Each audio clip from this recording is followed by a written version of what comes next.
Imagine you're standing at the edge of a sheer cliff, and beneath you, thousands of Roman soldiers patiently build a road to your death. You're not a hero, not a great warrior, but simply one of many rebels trapped atop Masada.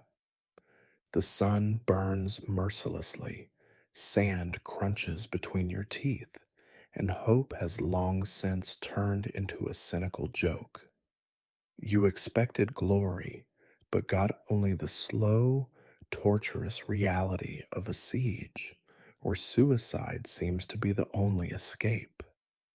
But what if even death rejects you, leaving you accidentally alive, an ironic witness to the tragic collapse of a grand idea of freedom?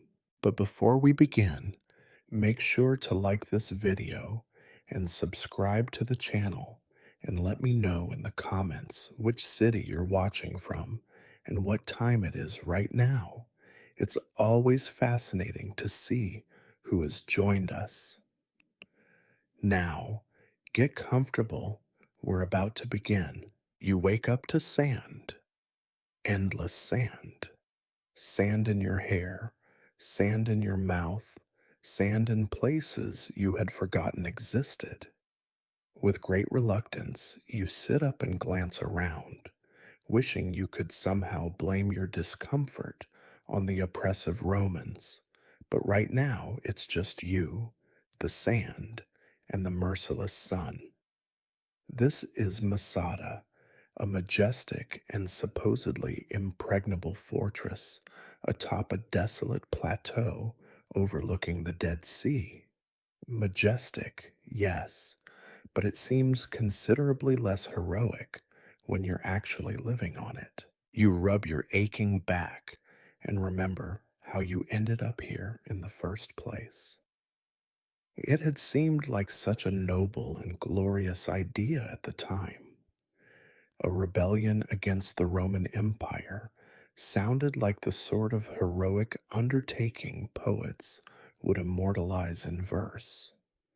You imagined yourself standing defiantly against imperial oppression, your name etched forever into the annals of history. But now, all you're thinking is how blisteringly hot it gets by midday, and how much you miss the simple comforts of life in Jerusalem, like bread that didn't taste mostly of sand. Nearby, some of your fellow rebels shuffle around lethargically.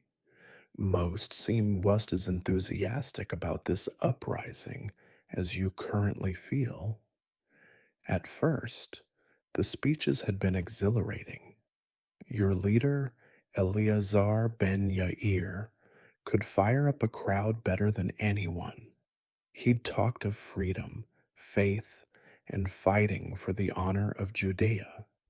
But right now, freedom is tasting suspiciously like dried dates and gritty water. Your stomach growls impatiently as you walk toward one of the storage rooms carved into the rocky plateau. Inside, sacks of grain and jars of olive oil are stacked, meticulously inventoried and rationed. Food is abundant for now, but your spirit isn't quite ready to appreciate it. Everything tastes dry, monotonous, lifeless. You've come to loathe dried figs, olives, and bread.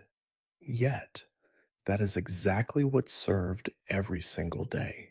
This plateau fortress, originally built by King Herod, was never intended as a comfortable dwelling for a prolonged siege, but more as a luxurious hideout for paranoid royalty. Sadly, Herod hadn't considered rebels like you would one day have to use it as their last refuge.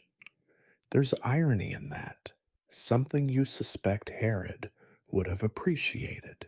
You shuffle your sandals along the worn stones, remembering how optimistic you'd been when climbing these cliffs, ascending pathways too narrow for Roman legions, confident no army could threaten your fortress.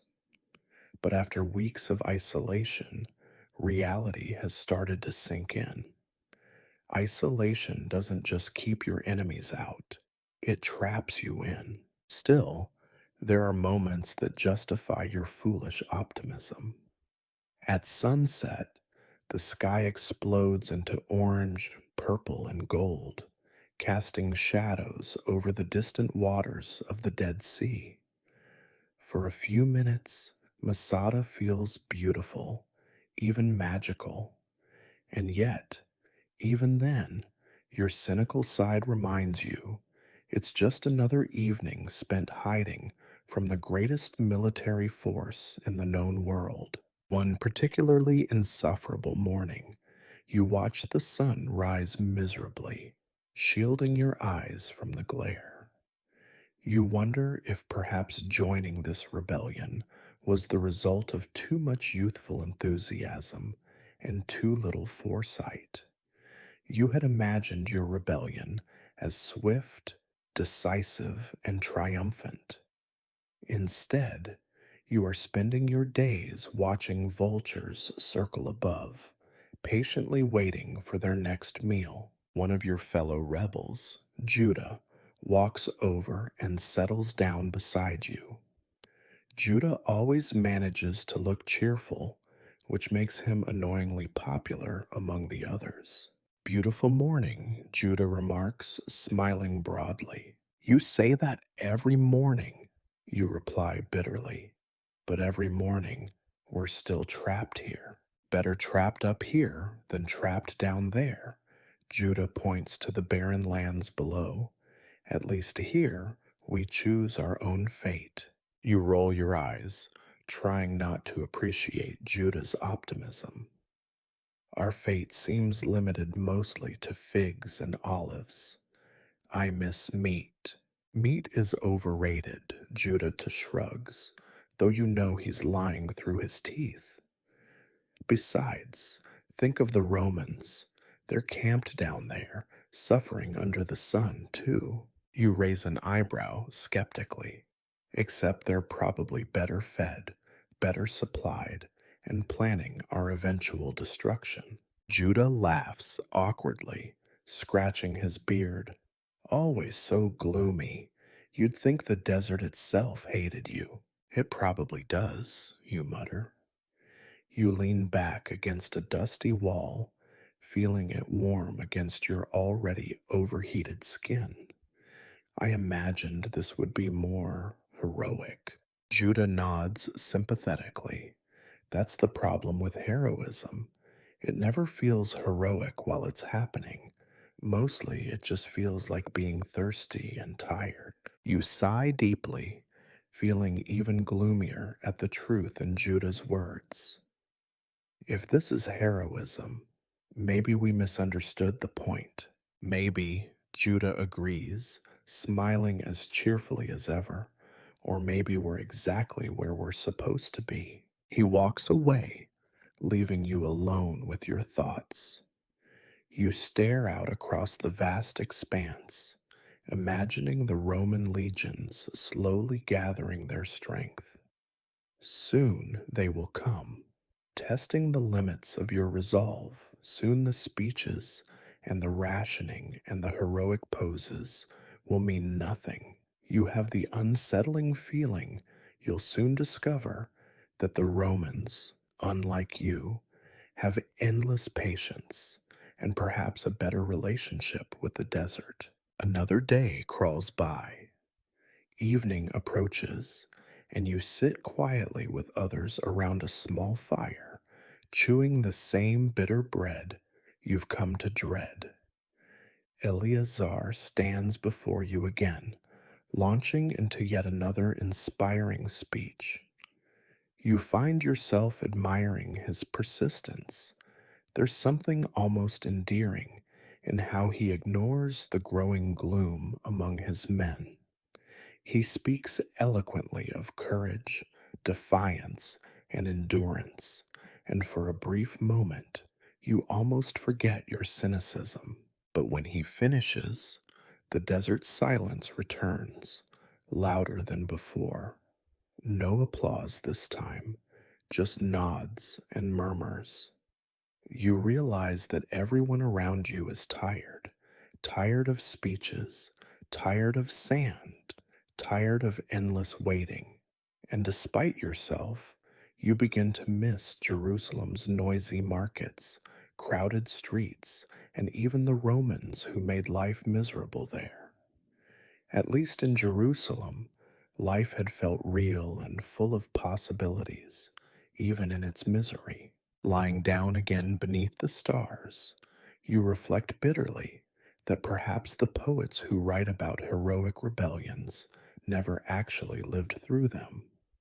They never tasted dry sand in every bite of bread or felt the oppressive boredom of waiting endlessly for an enemy to finally come and put an end to your misery. Sleep drifts toward you slowly, along with your familiar, ironic thought. Perhaps you really aren't cut out to be a revolutionary after all. But it's too late for regrets. You're here on Masada, the Romans are coming, and it's far too late to change your mind. Your destiny, you suppose gloomily, is sealed in this fortress, no matter how heroic or miserably ordinary that fate might eventually be. And as you drift off to restless sleep, the desert wind whispers ironically into your ear, confirming your darkest suspicion. The desert really doesn't like you. It's amazing how quickly things can change, especially when you've gotten comfortable, or at least resigned, to a miserable routine. Just as you've begun to accept your sandy bread, monotonous days, and Judah's irritatingly cheerful morning greetings, the Romans finally arrive to ruin everything. You're not surprised when you first spot their banners gleaming in the distance beneath a glaring desert sun, marching steadily towards Masada. Everyone knew this day was coming. Still, there's something uniquely unsettling about actually seeing it unfold. It's as though reality itself is conspiring to confirm your fears. Eleazar stands on the edge of the plateau, watching the approach with an expression so stern and stoic that even you momentarily feel admiration. But your own courage quickly evaporates when you notice just how many Romans are heading your way. They move like ants, orderly and disciplined, creating neat lines across the scorched earth below. You briefly consider whether ants have better leadership than you do, but keep that particular thought to yourself. In the fortress, panic initially gives way to denial. Some rebels confidently declare that the Romans will never dare climb the plateau. You nod along with forced optimism, even though a sinking feeling in your gut suggests otherwise. Others predict divine intervention, confidently insisting that fire or lightning, or perhaps a well timed earthquake, will strike down the Roman legions at just the right moment. You wonder quietly how reliable earthquakes are as military strategy. Your skepticism, it turns out, is justified. Within days, the Romans have completely surrounded Masada. Far below, they meticulously begin establishing their camps, each square tent aligned with perfect precision. You watch with morbid fascination as they transform the empty desert into something disturbingly civilized. Orderly rows, clear roads, and efficiently marked supply depots. You find yourself bitterly admiring Roman efficiency, wondering if maybe you picked the wrong side in this conflict, not out of disloyalty, but purely from an appreciation for organization. Judah, however, remains unflappable, cheerfully announcing each new omen construction as though it were a personal achievement. Look, they've built another wall, he exclaims enthusiastically one morning. They must really admire our fortress to invest so much effort. You shoot him a despairing look. Admire it? They're literally building ramps and siege towers to kill us. Yes, but they're doing it so professionally. Judah responds with infuriating calm. You have to respect their commitment. You decide Judah's unrelenting optimism might actually be the most effective torture weapon the Romans possess. Soon, Eleazar calls a council to discuss the siege. You reluctantly join the assembly, hoping for some semblance of a practical plan. Eleazar eloquently reassures everyone that Masada's defenses remain impenetrable, but as he speaks, you can't help noticing the nervous glances exchanged among your fellow rebels. Optimism, it seems, is becoming harder to sustain. Later that evening, you volunteer, or more accurately, are volunteered by Judah to man one of the watchtowers overnight. With the moon full above, the Roman encampment below looks deceptively peaceful. Lanterns glow softly, illuminating tents and pathways, creating a scene oddly reminiscent of a village festival. Except at this festival, all the guests intend to kill you. As you gaze gloomily downward, you suddenly realize something troubling. The Romans don't appear hurried. They are meticulously patient, methodical, and unhurried, qualities that, disturbingly, you found lacking among your own leaders. A wave of dread settles heavily upon you as you understand that this siege isn't going to end quickly or easily. The Romans seem to have brought enough supplies and resolve to stay until the desert itself gives up out of sheer exhaustion. Days pass into weeks, and life on Masada becomes dominated by the irritating rhythms of Roman engineering. You watch helplessly as they build a massive siege ramp, painstakingly adding earth, stone, and timber day after day. At first, your fellow rebels try shooting arrows, slinging rocks, and shouting insults down from above, but these actions do little more than provide momentary amusement for the Romans. One particularly zealous companion hurls a rock so enthusiastically he falls off the wall and narrowly escapes death, mostly because he lands in a pile of dung. You reflect bitterly that the only real damage inflicted by your side so far has been embarrassment. In an effort to boost morale, Eleazar arranges a ritual sacrifice, praying fervently for divine intervention. Standing in solemn attendance, you secretly worry that your sacrifices aren't being interpreted quite correctly by the divine powers, considering that the Romans seem to gain more energy with each passing day. But you politely keep these theological doubts private. The atmosphere on Masada gradually grows tense and irritable. Arguments break out over trivial matters. Who took an extra piece of bread? Who failed to refill the water jugs? Who snores too loudly at night? Each minor disagreement feels increasingly significant, amplified by boredom and anxiety. Your fellow rebels, once companions in a noble struggle, are slowly transforming into grumpy neighbors, trapped in the worst desert neighborhood imaginable. Yet Judah continues his cheerful approach, often insisting that all hardships are merely temporary inconveniences. This siege is actually a good thing, he boldly declares one afternoon, drawing stunned silence.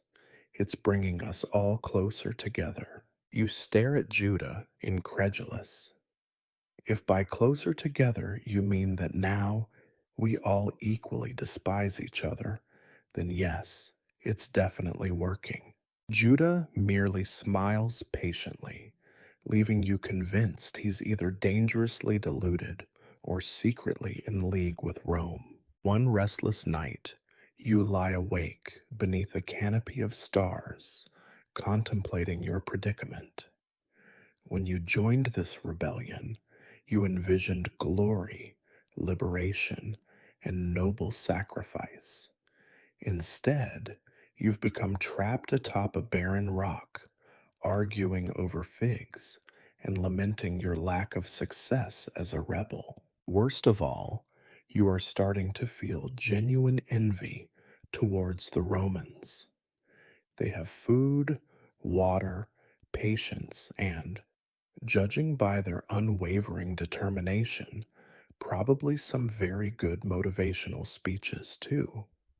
You can practically hear their centurion reassuring his men with promises of rewards, riches, and perhaps even a bonus holiday once Masada inevitably falls. As dawn breaks again, bringing another tedious day of siege, you rise with weary resignation, muttering darkly under your breath about the Romans and their annoyingly precise military organization. Judah greets you as cheerfully as ever, unaware or perhaps intentionally oblivious to your misery. You know, he says brightly, I think today might be the turning point. You glare at him skeptically. A turning point toward what? More sand?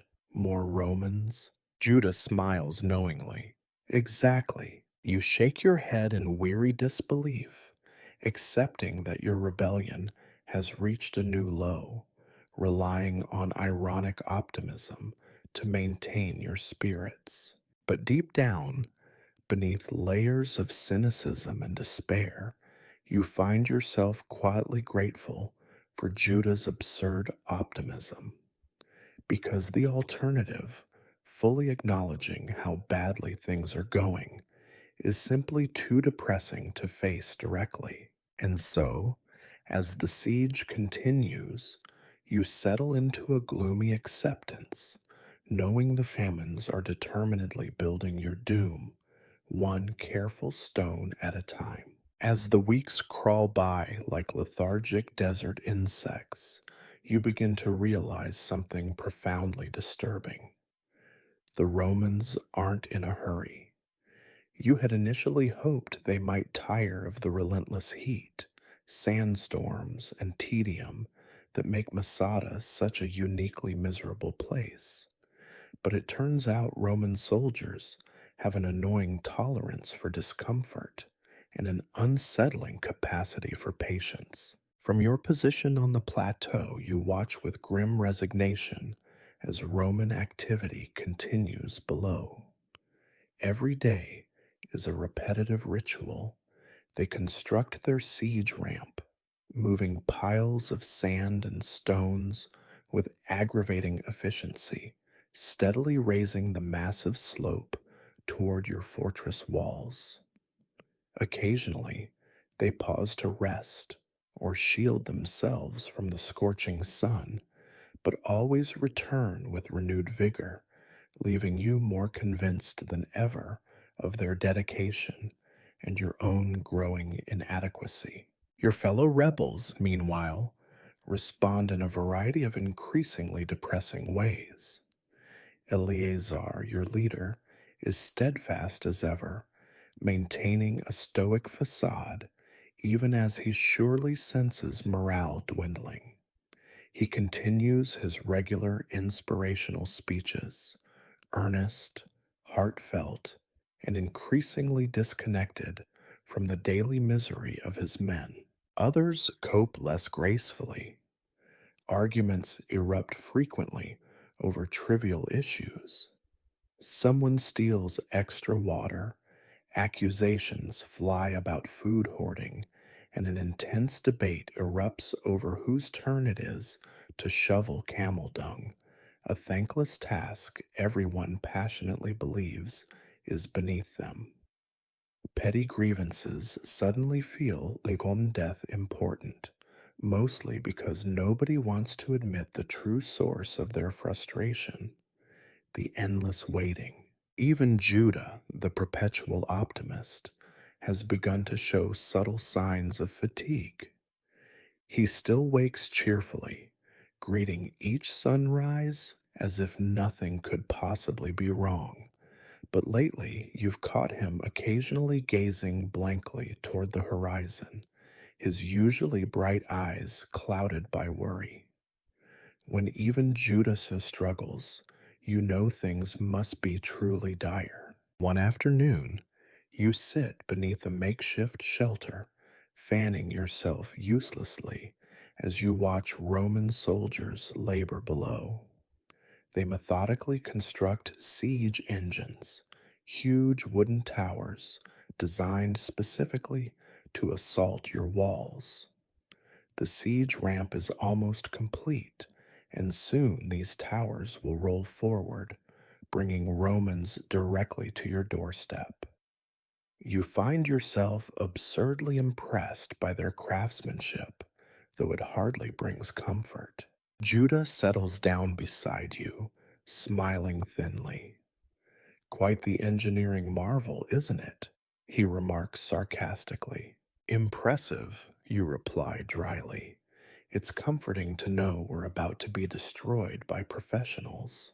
Judah chuckles quietly. At least it won't be sloppy. I appreciate their commitment to excellence. You shake your head slowly. You know, Judah, your optimism used to annoy me, but lately your irony is worse. Well, he sighs deeply, glancing toward the Romans. One must adapt. You spend the rest of the afternoon observing the Romans as they continue their painstaking construction. It's strangely hypnotic. They move with discipline, their actions synchronized perfectly, while your side seems permanently trapped in frustration and disorganization. Even your defensive strategies, mostly involving throwing rocks and insults, seem pathetically inadequate compared to the enemy's methodical approach. That evening, Eleazar gathers everyone for yet another inspirational speech. You listen without much enthusiasm, noticing how forced the applause has become. Eleazar tries valiantly to keep morale high, promising divine intervention and ultimate victory, but his voice lacks conviction. You wonder if he genuinely believes his own words or merely hopes repetition will make them true. In the quiet that follows his speech, a silence settles heavily upon your group, a shared understanding that victory, if it comes at all, will likely not resemble Eleazar's optimistic vision. Still, no one speaks openly about defeat, preferring instead to pretend everything will miraculously resolve itself. One restless night, unable to sleep, you walk along the fortress walls, staring gloomily down at the Roman campfires flickering in the distance. You wonder bitterly if the Romans tell stories about Masada, perhaps mocking the foolishness of rebels trapped in their supposedly invincible fortress. Are you just characters in someone else's narrative, a cautionary tale for those who dare defy Rome? Your introspection is interrupted by Judah, who joins you quietly on the wall. For a moment, you both simply stare into the darkness, listening to the distant sounds of soldiers below, chatting and laughing around their campfires. Strange, isn't it? Judah finally murmurs. How normal they sound, almost like us. Except better fed and less miserable, you reply sourly. Judah laughs softly, though there's little humor behind it. True enough. He pauses, sighing heavily. You know, I didn't join this rebellion because I believed we could actually beat Rome. I joined because the alternative, surrendering without a fight, seemed worse. You regret it now? You ask quietly. He shrugs gently. Not regret, more like profound disappointment. I suppose I imagined it would feel different. You nod slowly, understanding precisely what he means.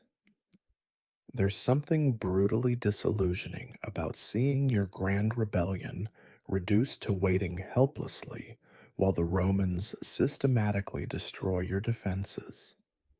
Perhaps this is how heroism truly looks: grimy, tedious, and utterly uninspiring. Days continue passing, and morale deteriorates further.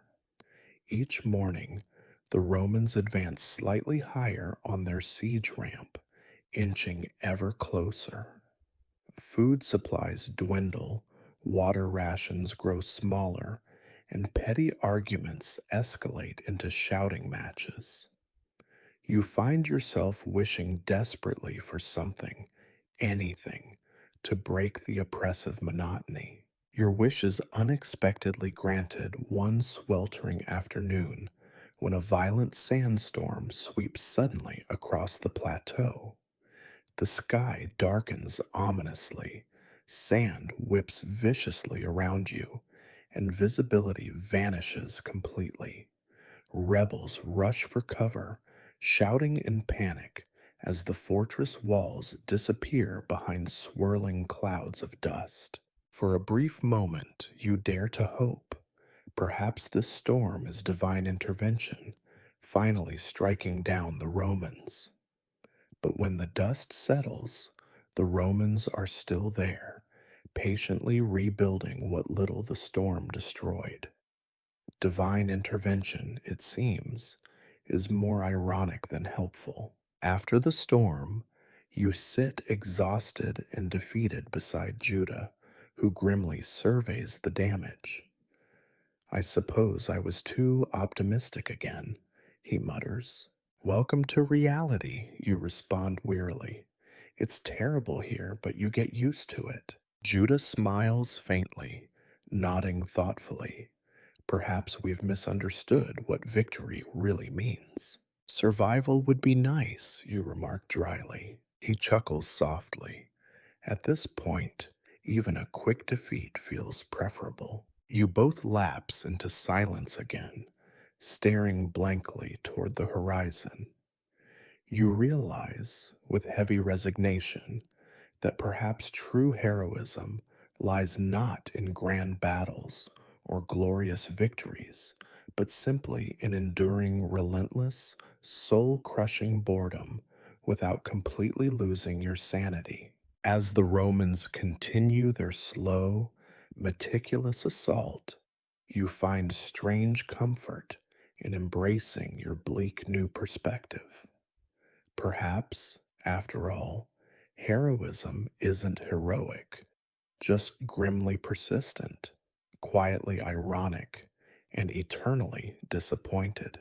And with that miserable thought firmly in mind, you settle down once more to wait, knowing that whatever happens next, it will probably be slow, tedious, and utterly devoid of glory. It's a peculiar thing about desperate situations. Just when you're convinced things can't possibly get worse, someone invariably comes up with an idea so astonishingly terrible that you realize your imagination has tragically underestimated the potential for human folly. Unfortunately, for you and your comrades atop Masada, that someone is your esteemed leader, Eleazar ben Yair. The siege ramp is nearly complete. Roman siege towers, now worryingly close, loom above the plateau, their great wooden frames a grim reminder that your impenetrable fortress was perhaps not so impenetrable after all. Romans, meticulous and endlessly patient, have spent months slowly inching closer, too slowly, in fact, to provide the merciful end you'd silently hoped for. Your daily routine, already thoroughly miserable, becomes even darker. You spend your mornings listlessly reinforcing walls you know will soon crumble, afternoons fighting over scraps of food, and evenings watching with bitter resignation as the Romans inch ever nearer. Occasionally, Judah offers ironic commentary, trying unsuccessfully to keep morale from collapsing entirely. Another glorious day in paradise, he announces sarcastically one morning, staring grimly at Roman soldiers below. Today's special event, more futile rock throwing. Tomorrow, same schedule. You shake your head wearily. At least our routine remains stable. Ah, yes, Judah sighs dramatically. Stability. What a consolation when facing imminent doom. But soon, even Judah's irony falters beneath the crushing weight of inevitability. It's clear to everyone, even Eleazar, that victory, or even honorable defeat, is now out of reach. Masada's walls, once symbols of defiance, feel more like a prison than protection. Then, one evening, Eleazar gathers everyone for a speech different from his usual optimistic addresses. There's a strange seriousness in his voice that immediately unsettles you. As he speaks, outlining his final strategy, your unease grows into outright dread. My brothers and sisters, he declares solemnly, his voice resonating in the tense silence. The Romans will soon breach these walls, but we need not let them claim victory over our spirits or our bodies. You glance nervously at Judah, who meets your gaze with the same worried confusion. We are left with only one honorable choice, Eleazar continues, to take our own lives rather than surrender and live as slaves. A collective gasp ripples through the crowd, followed by stunned silence. You blink in disbelief, momentarily convinced you misheard him. But Eleazar, visibly moved by his own words, carries on earnestly. Death at our own hands is preferable to humiliation at theirs. It will deny them the satisfaction of victory and preserve our honor forever. Your jaw drops, partly out of horror and partly due to the sheer absurdity of his logic. You can't help thinking that preserving honor by mass suicide seems oddly counterproductive, rather like burning down your house to avoid eviction. Yet no one immediately objects, perhaps too stunned to respond. You wonder desperately if anyone else sees the terrible flaw in Eleazar's reasoning, or if collective despair has truly numbed all rational thought. Judah finally speaks up hesitantly, his voice carefully neutral. Surely there must be another option. Eleazar shakes his head gravely. Our only alternative is humiliation, enslavement, and torture at Roman hands. Is this the fate you prefer? Judah swallows hard, clearly unwilling to voice the obvious reply. Yes, humiliation seems quite preferable to death, but instead murmurs quietly, I only ask that we consider carefully before deciding. But the gathered rebels, exhausted, desperate, and disillusioned, seem frighteningly receptive to Eleazar's bleak proposal. You glance anxiously around, noting far too many faces nodding in resigned agreement. Panic sets in as you realize Eleazar's grim idea might actually become reality. That night, sleep eludes you entirely. You pace restlessly, mentally rehearsing counter arguments. But every objection you imagine feels weak and ineffective. You understand, reluctantly, the persuasive power of Eleazar's argument. After months of miserable waiting and unbearable frustration, perhaps a swift, self inflicted end truly does feel tempting. Still, suicide seems unnecessarily dramatic, a profoundly ironic end to your rebellion against Roman domination. Surely, there must be a better option, though you struggle bitterly to imagine one. Next morning, Eleazar assembles everyone again, demanding a final decision.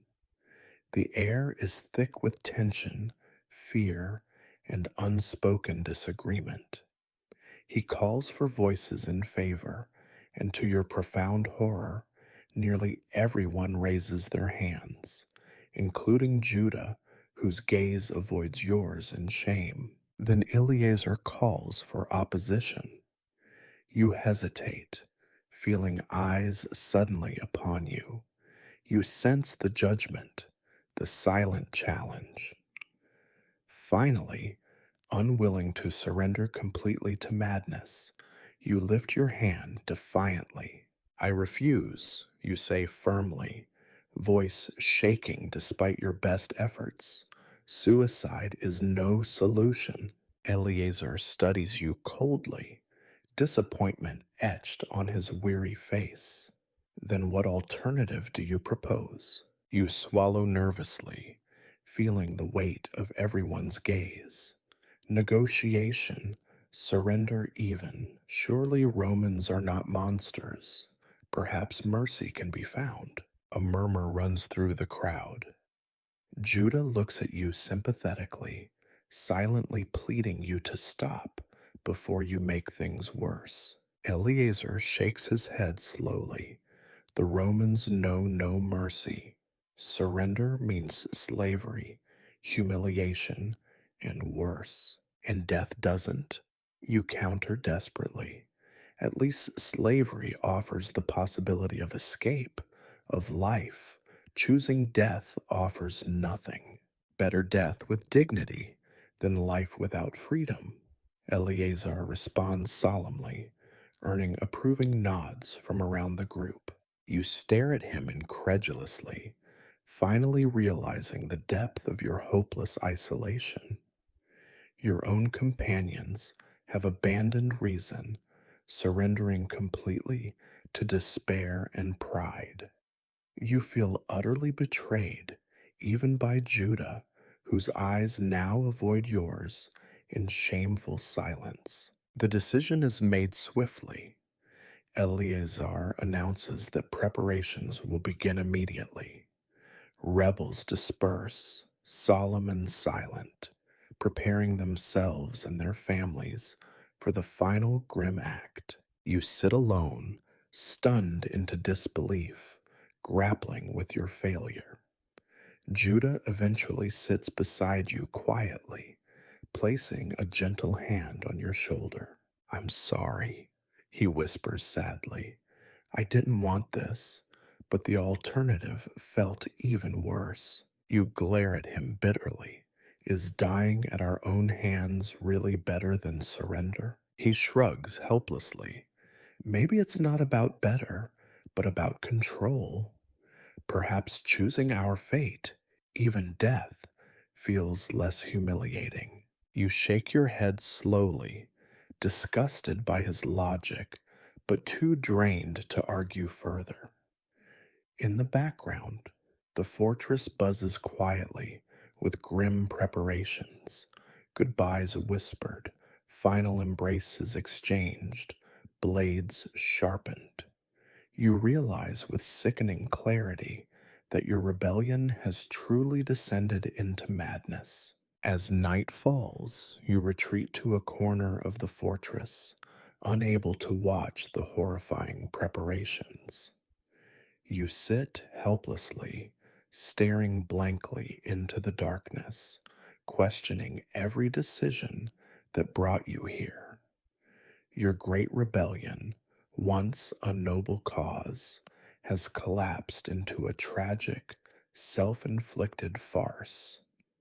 You wonder bitterly if history will remember you at all, or simply view Masada as a bleak cautionary tale of stubborn pride and foolish defiance. The Romans, ironically, seem almost irrelevant now, a faceless enemy whose patient siege inadvertently triggered your group's own destruction. You realize with grim irony that your real enemy was never truly Rome, but rather your own despairing sense of honor, pride, and desperation. And now, facing the horrifying prospect of mass suicide, you bitterly conclude that perhaps some ideas, especially this final, desperate plan, should have remained forever unspoken. You awaken total silence, a silence so profound it feels unnatural. You blink groggily, briefly disoriented, your body aching from an uncomfortable sleep wedged awkwardly against cold stone. As consciousness returns, reality crashes heavily upon you. Masada, the siege, Eleazar's terrible final plan. You jump up in sudden panic, heart racing. You realize, horrified, that it's dawn. Eleazar had ordered everyone to take their lives during the night. How, then, are you still alive? Heart pounding, you recall your attempt to avoid last night's horrific proceedings, hiding alone in a remote storage chamber far from the main gathering. Apparently, your absence went unnoticed in the chaos. They assumed you had already fallen on your blade elsewhere. You feel a surge of complicated emotion, guilt, horror, relief, mingled in unsettling combination. Stumbling out into the early morning light, you brace yourself for the scene awaiting you. Masada, once bustling with rebels, determined to defy Rome at all costs, now lies eerily still. Bodies lie scattered, each one carefully arranged, faces peaceful, yet frozen in tragic finality. You spot friends, neighbors, men and women who fought, laughed, argued, and struggled beside you, now reduced to silent figures, their struggle ended forever. Overwhelmed, you wander numbly through the scene, grief and disbelief choking your breath.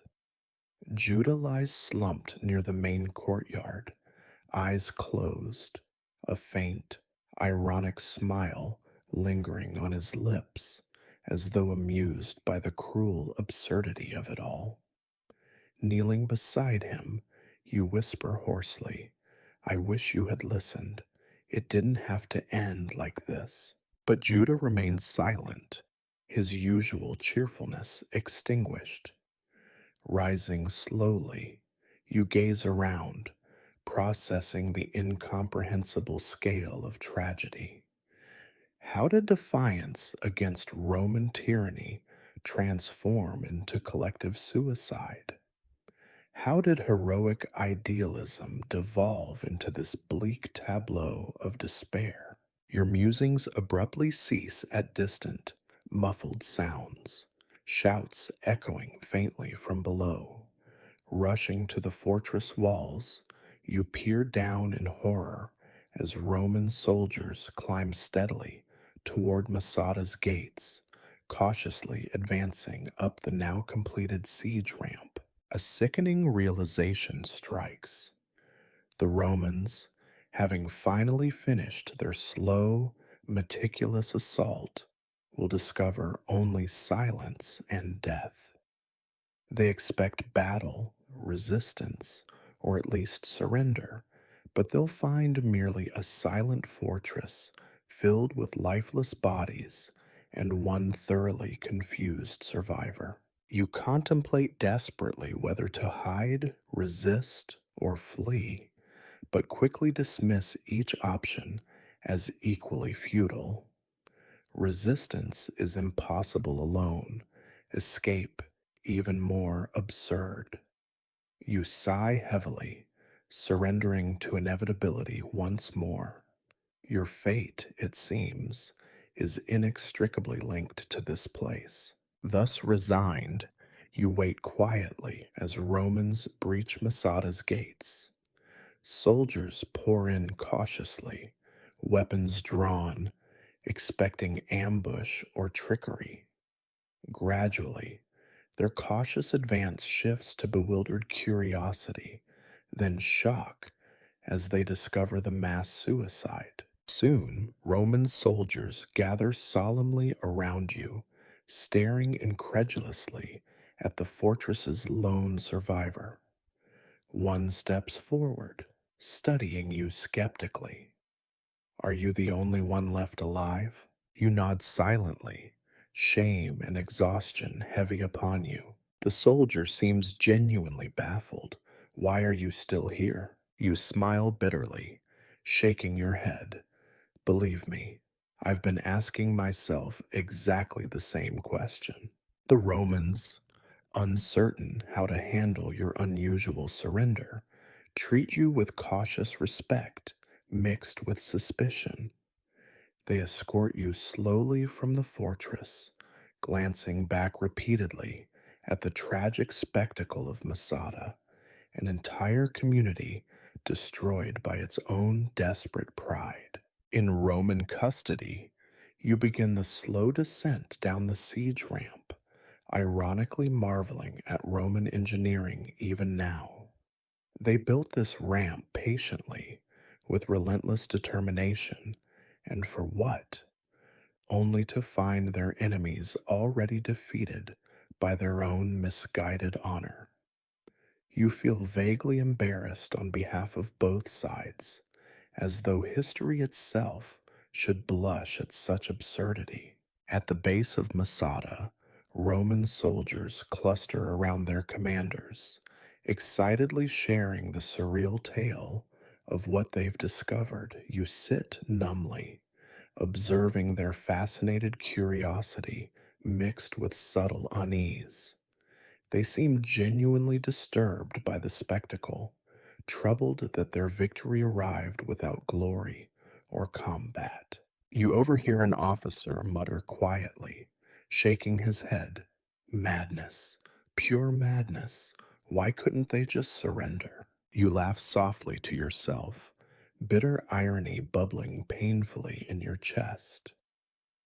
Indeed, why not surrender? Why embrace death so willingly when life, even under Roman rule, offered at least possibilities? But perhaps, you reflect sadly, this rebellion was never truly about victory. Maybe your comrades' defiance, however tragically misguided, was simply their last desperate attempt to reclaim dignity from a life stripped brutally of choice. Weeks pass in Roman custody. They treat you cautiously but humanely, fascinated by your survival story. Yet you struggle deeply with guilt, haunted nightly by memories of Masada. You wrestle endlessly with the burden of survival, questioning why fate, or perhaps cruel irony, spared only you. Eventually, Roman officials, seeing little threat from a single broken rebel, grant you limited freedom, allowing travel under guard. You journey aimlessly through Judea, burdened by your strange notoriety, the survivor of Masada, an ironic living monument to failed rebellion. Everywhere you go, people question you endlessly about the siege, the Romans, and Eleazar's grim final decision. Many praise your comrades' bravery, romanticizing their mass suicide as noble martyrdom. You listen silently, disturbed by their idealization of a tragedy you witnessed firsthand, one lacking glory, dignity, or heroic nobility. You quietly recognize that people prefer neat narratives, even if entirely false, over painful, complicated truths. In the years ahead, you wander from place to place, living quietly and obscurely. Occasionally, Romans bring curious historians eager to record your testimony, immortalizing Masada's tragic tale in elaborate detail. You share politely, though secretly pity their obsession with tragic martyrdom rather than deeper, uncomfortable truths. Finally, many years later, near the end of your life, you return briefly to Masada's ruins, now abandoned, desolate, and haunted by painful memories. Standing once more atop that silent plateau, you contemplate bitterly the strange ironies of fate. When you joined the rebellion, you sought heroism, glory, immortality, but instead found sand, despair, and ironic tragedy. Masada, intended as a symbol of defiance, instead became a monument to prideful desperation, stubborn futility, and needless sacrifice. Your survival, accidental and absurdly ironic, serves only to highlight the tragic absurdity of it all. As twilight falls softly upon the deserted fortress, you whisper quietly into the silence, half hoping your lost friends, Judah, Eleazar, and others, might somehow hear. I wish you had chosen life, however difficult, rather than embracing death so willingly. Heroism isn't found in dying pointlessly, but in surviving stubbornly and patiently, even when life feels unbearably hard. Masada remains silent, unresponsive. Yet perhaps somewhere deep in its tragic stones lies understanding, acknowledgement, or even forgiveness. Silent testimony that life, however painful, remains worth living precisely because it's difficult, messy, and imperfect. Descending Masada one final time, you realize with profound clarity that your life, imperfect, ironic, tragically ordinary, has perhaps taught you exactly what your lost friends never understood. The truest heroism isn't in dramatic endings, but in quiet, persistent survival, facing relentless challenges, disappointments, and bitter ironies without ever surrendering completely to despair. And in that strangely comforting realization, you finally find a sense of peace, however bittersweet or ironic. Your rebellion failed spectacularly, but perhaps your survival, absurd and lonely though it was, became its own humble act of heroism after all.